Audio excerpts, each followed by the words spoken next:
ஒரு சினிமா கதை போல தாங்க என்னோடய வாழ்க்கை. எப்படி சொல்கிறேன்னா, நான் பிறந்த 6 மாதத்தில் எங்கள் அப்பா வந்து பக்கத்து வீட்டில் இருக்கிற பொம்பளையை கூட்டிகிட்டு ஓடி போயிட்டார்.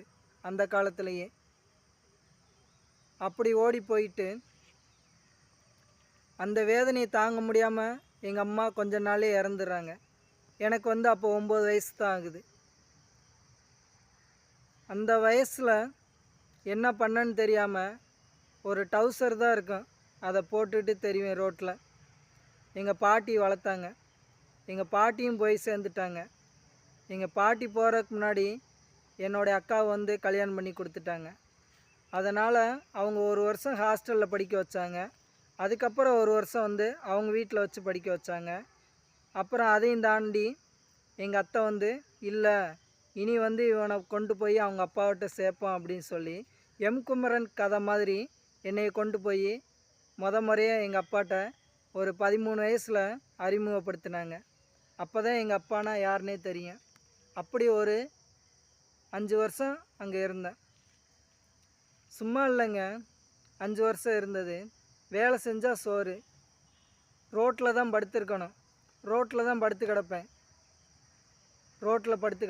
வேலைக்கு போயிட்டு வந்தால் வீட்டுக்குள்ளே படுக்க வைப்பாங்க, இல்லைன்னா வெளியில் வீதியில் தான் படுத்துருக்கணும். அப்படி தான் வாழ்ந்தேன். சாப்பிட்டும் சாப்பிடாமையும் அக்கம் பக்கத்தில் சோறு கொடுத்து அப்படி தான் வளர்ந்தேன். அந்த கஷ்டம்லாம் வரக்கூடாதுன்னு தான் என் மனைவியும் என் குழந்தைகளையும் அவ்வளவு சிறப்பாக பார்த்துக்கிறேன்னு நினப்பேன். ஆனால் நல்ல மனைவி அமைஞ்சும் அந்த மனைவி வந்து ஒரு கிறுக்குத்தனமான மெண்டல் டார்ச்சல் உள்ள மனைவியாக அமைஞ்சிருக்கிறா.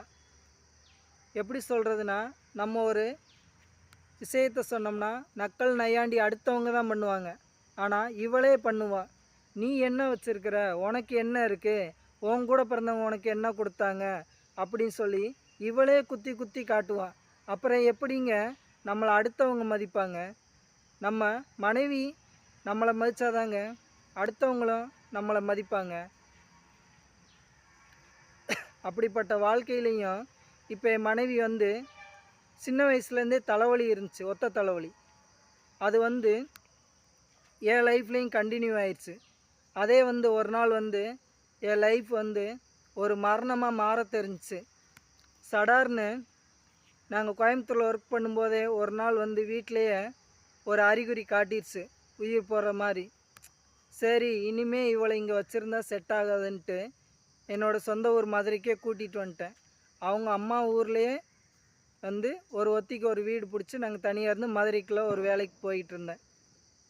அப்படி இருக்கும்போது ஒரு 2 வருஷத்துக்கு முன்னாடி தீபாவளி அன்னைக்கு அவளுக்கு அதே பிரச்சனை வந்து வீட்டிலே வந்து மயங்கி விழுந்துட்டான்.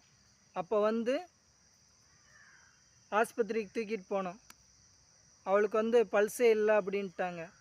சரின்ட்டு பழங்கானத்தம் பக்கத்தில் பொன்மேனிங்கிற ஒரு ஹாஸ்பிட்டலில் சேர்த்தோம். அந்த ஆஸ்பத்திரியில் 33 நாள் வச்சுருந்தான். ஆப்ரேஷன் பண்ணாங்க. ஒரு சைடு இந்த மண்டை ஓடு கிடையாது அவளுக்கு. இப்போ வந்து அந்த நரம்பை கட் பண்ணி எடுத்து அதை வந்து வேற ஒன்றில் சேர்த்து விட்டாங்க. திரும்ப அந்த மண்டை ஓடை வந்து பொருத்த முடியாதுன்ட்டாங்க. இப்போ குழந்த பிறந்தா உச்சந்தையில் மிதுக்குன்னு இருக்கும்ல, அந்த மாதிரி ஒரு சைடு அவளுக்கு மிதுக்குன்னு சப்பையாக தான் இருக்கும். இனி லைஃபு ஃபுல்லாக அவளை ஒரு குழந்த மாதிரி சேஃப்டியாக தான் வச்சுருக்கணும்.